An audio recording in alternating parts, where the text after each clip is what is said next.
Okay, so we left off here at focus groups. We finished interviews and textual analysis, and now we're starting with focus groups. So this is lesson 9, part 2, and we will finish lesson 9 in this part 2. So um, focus groups. I'm assuming that some of you are relatively familiar with focus groups. Um, Focus groups are a research strategy for understanding audience attitudes and behavior. I think if you see it, you'll know what it is if you're not familiar with the term or the name focus groups. And actually, one of the things that you might do is just go on to YouTube and just type in focus group, and there are like thousands of focus groups that are there, that just kind of as examples, from companies that have done them to researchers, university researchers, whatever.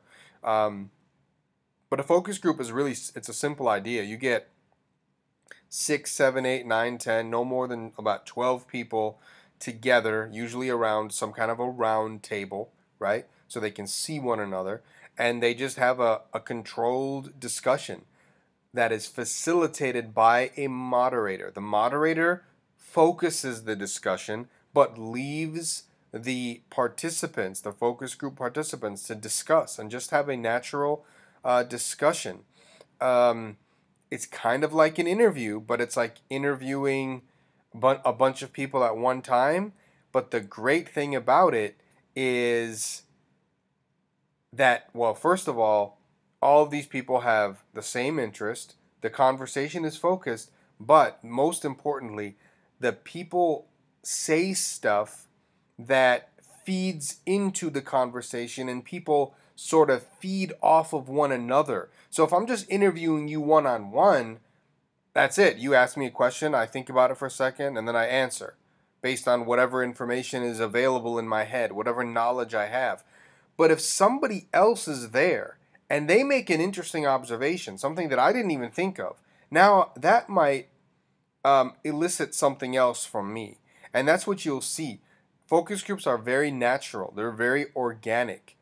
So the nature of the discussion allows researchers the chance to gain really valuable information that really arguably can't be gained with any other method, right?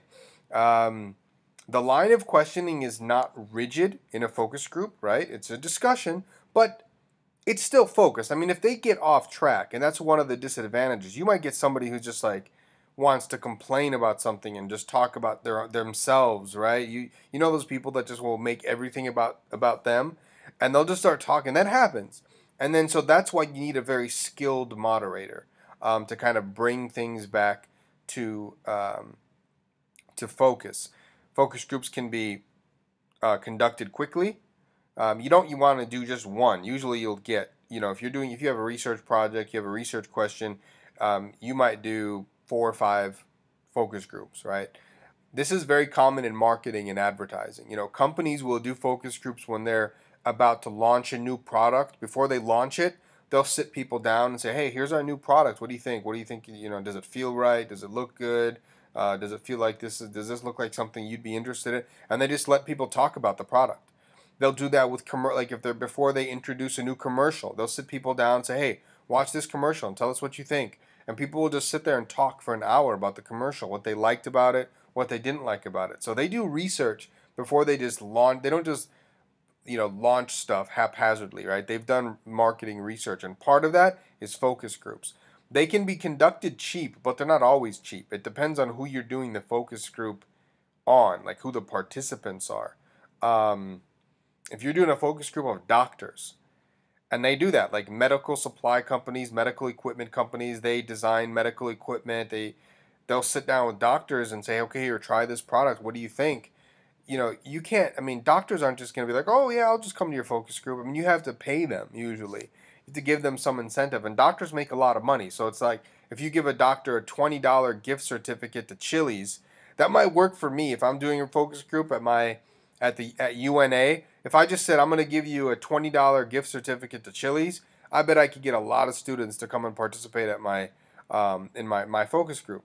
But with doctors, that are making $200,000 a year, probably you probably need to give them a little bit more than that. So it can get pretty expensive. Sometimes they'll get $300, $400, $500 to come and sit in focus groups. So then they can get expensive. But by and large, focus groups are relatively inexpensive.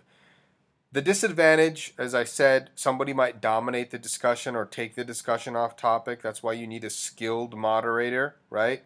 So you might do something like, so let's say somebody's being really quiet and somebody else is dominating. You'd be like, thanks, John. That's really interesting input. Vicky, I wanted to hear from you. What do you think about this product or whatever the topic is or whatever the issue is? So you might just call on the person and just have them participate. But that's why you need a skilled moderator to kind of be noting that, because you don't want a focus group that's just like the views of one person out of the 8 or 10 or whatever it is. So again, it's a qualitative method. Even though you can get 4, 5, 6 focus groups, you end up with 50, 60 people, it's still not representative. I mean, you end up having people volunteer to be focus group participants, and so it's not a representative sample. It's not random sampling. It's not, you can't generalize from the findings, but you can still learn a lot about at least some of the people in your target audience, right? Or that target population. I already talked about people that stray from the topic, and again, you need a moderator to bring you back. So that's a focus group. Again, you might sometimes in class, I'll play like a 3-4 minute clip on YouTube of a focus group. So you might just do that. You could just pause this and then go to YouTube, like I said, and just search focus group and just watch whatever comes up, and you can just see how it plays out. A lot of times focus groups, by the way, are recorded so that the researcher can go back and watch them later. Usually, like I said, they're sitting at a table, and a lot of times they're in designated focus group rooms where there's like this two-way mirror. You know what a two-way mirror is? So like, I'm the researcher, I'll be sitting, maybe I've hired a moderator, so I'm actually watching the action.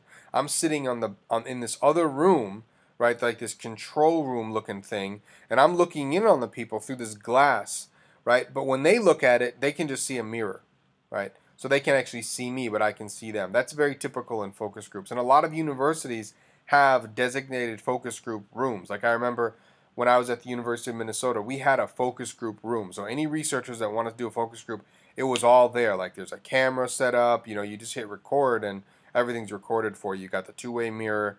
I don't know if we have one at UNA, and I don't remember if we had one at the University of Iowa either, but I know that we had one at the University of Minnesota, and a lot of universities do have these. So now the last method of the term, right, and the last qualitative method that we're going to look at is field observation. I'm calling it field observation, but it's really like an ethnographic observation. It's ethnography inspired field observation. So let me just tell you what ethnography is first. Ethnography is basically the study of people, and it's the primary method that is used in the field of anthropology, which is the study of culture. So anthropologists want to study a culture. What they do is they just study people. What that means is they just go and they basically observe the people in their natural habitat. They don't sit them down. That could be part of it, sitting them down and asking them questions and interviewing them. But mostly they're just sitting there like flies on the wall and observing the action, just watching what people do over a long period of time. I mean, in anthropology, it's really long. Like they say a minimum of a year. Like that's why anthropologists don't publish that often. I mean, anthropologists will come out with a book, every few years, sometimes every 5, 6 years, because it takes them forever to do a research project, because they spend a year, maybe 2 years, doing this total immersion in a culture, right? They call it going native. They go native. They become one of the people that they're studying, essentially. And sometimes they participate. And that's this last bullet point on this slide. Sometimes ethnography takes the form of participant observation, where you're observing the people, but you actually become one of them. So like if you want to observe journalists and do an ethnography on journalists, right, which I did in Egypt. I was there for 6 months. I would show up at the newspapers and just watch them. But if I would have wanted to, I didn't do this really. I mean, I did a little, but mostly I didn't. If I would have wanted to, I could have become a participant. That would mean I'm just going to become one of the journalists. Like, I'm going to get a part-time job at the newspaper doing some reporting for them or whatever, and I'm still observing. I'm doing my research, right? So that's what we call participant observation. But the goal all along is to observe the people in their natural environment. Now, can you think of what the advantage of this is? Lots of depth, lots of detail, and the fact that the people are in their real life situations. There's no artificiality here, or very little. I mean, technically, they still know that you're there, so they could be altering their behavior a little bit, but after a while, they probably forget, right? But it's not like an interview or a survey or something where it's much more artificial, right? Where they know they're being you're asking them questions for the purposes of a research project. Here, they're just doing their jobs.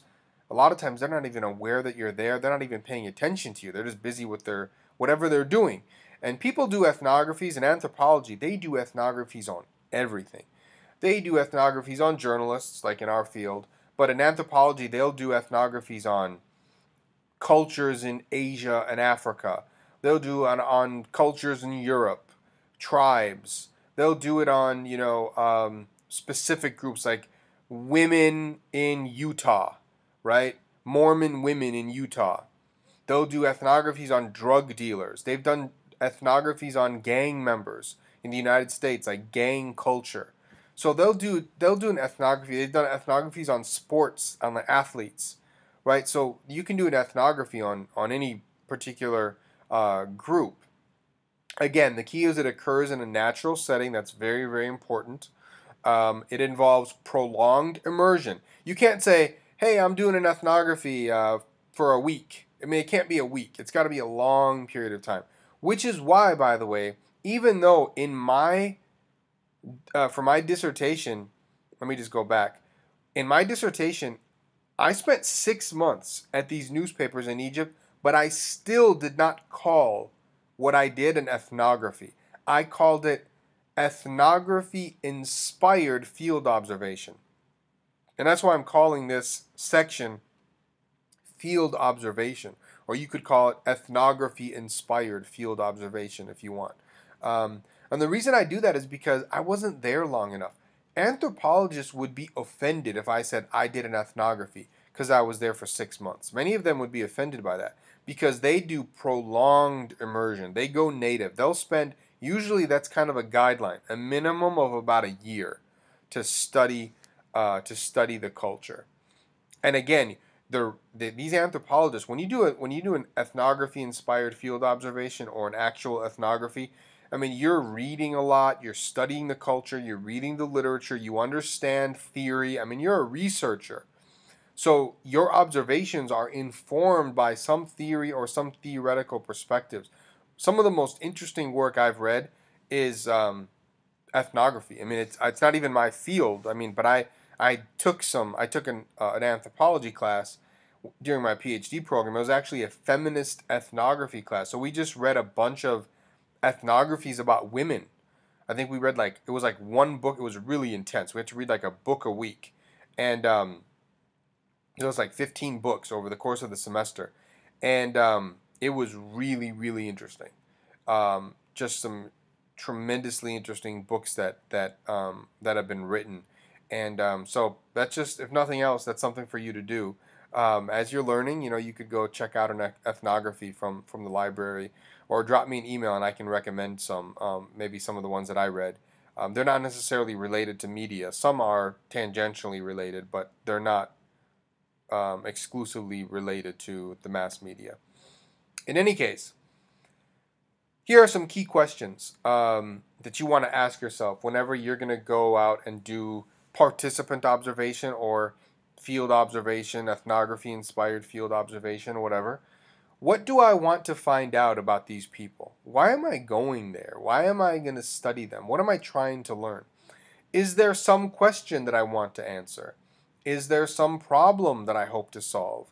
And that last question is not off limits for a qualitative researcher. Remember, there's more subjectivity. You can locate yourself and identify yourself in a qualitative context. That's why in qualitative research, The researcher will also often refer to himself or herself in the first person. I did this. I found this. Whereas in quantitative research, they tend to not do that. I think it's silly, but a lot of quantitative researchers will say, the researcher identified blah, blah, blah. The author noted that, and then you could just say, I noted, I found, I said, or I did, but they don't do that in quantitative research, by and large. They're starting to change a little bit, but again, that goes back to that whole, when I talked about positivism. A positivist is like, no, you don't do that. You don't identify. I'm more of a post-positivist. I'm like, it's not really a big deal for me to say, I did this. But I've done that before. I submitted an article to a journal, and I had like the first person, and the reviewers were like offended. It was a quantitative study. It was a content analysis. So they were like offended, like, you can't say I did this. You have to say the researcher did it. So I changed it. But I mean, I thought it was ridiculous. Anyways, I digress. So one of the key goals when you're doing ethnography or ethnography-inspired fieldwork is believability. You have to be believable. You have to be credible, convincing. How are you going to do that? How are you going to get beyond people saying, well, he's just telling me or she's just telling me what she thinks she saw, right? To establish believability, we're talking about 3 different types of authority that you want to try to establish in your writing, in your research. First, experiential authority. That means be there, spend a lot of time there, immerse yourself, have an intense experience there, employ thick description, and then tell people about that in your research. I mean, you have to tell people, like, I spent this much time there.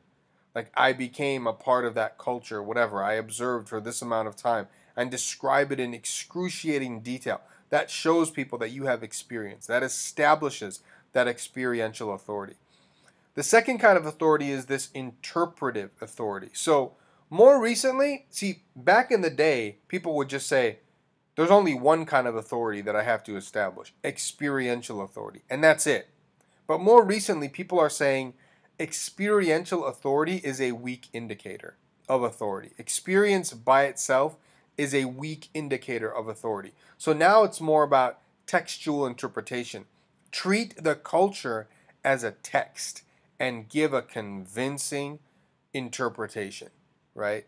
A logical interpretation, a detailed interpretation, right? If you can do that, then you've gone a long way toward establishing believability. And the third kind of authority is dialogical authority.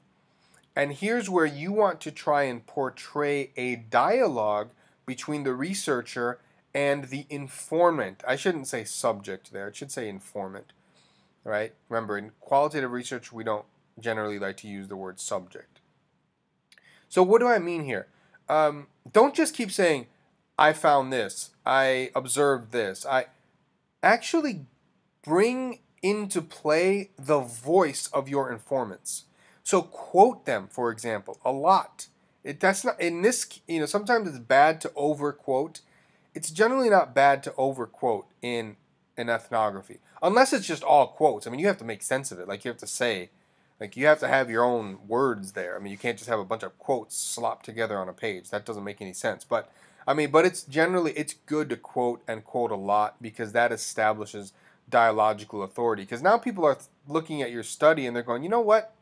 This is convincing because I'm seeing the voice of the people. It's like they're saying it in a way, right? It's not just his interpretation, or it's his interpretation, but it doesn't seem like it's a stretch because he's got all these quotes to kind of, back it up. So dialogical authority is very important. Some practical advice. Be sure to study informants in their natural settings. That's critical to this method. Spend a lot of time, as I've mentioned, right? Going native. Spend as much time as you can. In our field, you're not going to have time to go there for a year. You're not an anthropologist. But if you can spend 3 months observing, doesn't have to be like your whole life. Like, you don't have to hopefully you can do, like, you might do an ethnography on, or an ethnography inspired field observation on the local news station in Florence, for instance, right? You might do that and spend, go in there, 3-4 days a week for 3 months. That would be sufficient. It doesn't have to be like 24-hour a day type thing where I travel somewhere. That's what a lot of anthropologists do. They'll travel somewhere real exotic and they'll live there for 2 years. You don't have to do that. Get the informant's viewpoint, as I already mentioned. Employ thick description. That's a given with any qualitative research. Take notes on everything. Make sure at the end of the day, make sure that you make sense of your notes. Like, try to organize them, because you're going to have a ton of notes. With ethnography or ethnography-inspired field observation, you're going to have a ton of notes. So make sure you make sense of them at the end of every day. If you wait a week, you're not gonna be able to make sense of it. You're gonna have dozens of pages and be like, oh my God, what does this mean? How does this relate? So make sense of stuff every day. Construct a filing system. Do that kind of coding that I talked about. Maybe with the colors or whatever you want to do. Like, use flashcards, whatever makes sense for you. But you have to organize your data, because you're gonna have a ton of raw data, and you can't just slop it together on a page or in a paper and expect people to like it. Your job is to make sense of it and put it into a kind of a story, right? And I already mentioned, use concepts and theories and prior studies to help interpret your results. More questions that can help guide your observations. What are the informants doing? These are things that you want to ask yourself while you're there, like in the field. What are they doing? What are the people doing? What common ideas and backgrounds do the people have? That first question, I misread it. It's, where are the informants doing what they're doing? And then the third question is, what are the people doing? Who does what to whom? Like, who's in a position of authority, right? That's important to note. Who originates actions? Who reacts? How do they react? Why do the people do what they do? Is it just tradition? Or does there seem to be a rhyme and reason for what they're doing? When do things take place? How are things done? How long are they done for? These are the kinds of things, kind of cover your 5 W's and your H: who, what, where, when, why, how, and you'll be okay. Now, there are some ethical considerations. You have to try to get permission, right? Some people say you don't have to, but I think you should. I strongly think you should get permission, because I don't think you'd want to be researched without knowing that somebody was doing research on you, right? And then this last point is very important, right? The second point is actually similar to the first. But the third point, be aware of the potential harms of, quote, representing the other. Whenever you're examining another culture, there's the risk of sort of imposing your understanding and doing violence to another culture. And this has happened, unfortunately. Anthropology has kind of a bad history. I mean, a lot of really racist, bigoted work has been done in the field of anthropology. It's gotten much better. But if you look at ethnographies from the 1920s and 30s and 40s, oh my God. Like, they did a ton of harm to cultures, and they misinterpreted stuff, and they misrepresented people. They didn't understand why people were doing things from their perspective. Now anthropologists are by and large, they're much more relative. They'll say, look, this has a particular meaning for them, right? It's not about right or wrong from my perspective. This is what it means to them, right? And that's kind of what you want to be careful, or what you want to be careful about. But there have been some really bad, and some of them were like critically acclaimed ethnographies. Like, one, just to give you an example, famous ethnography that's still read by one of the most famous anthropologists, an American named Margaret Mead. And she did a study on Samoa, the island of Samoa. And I think this is published in the 1940s.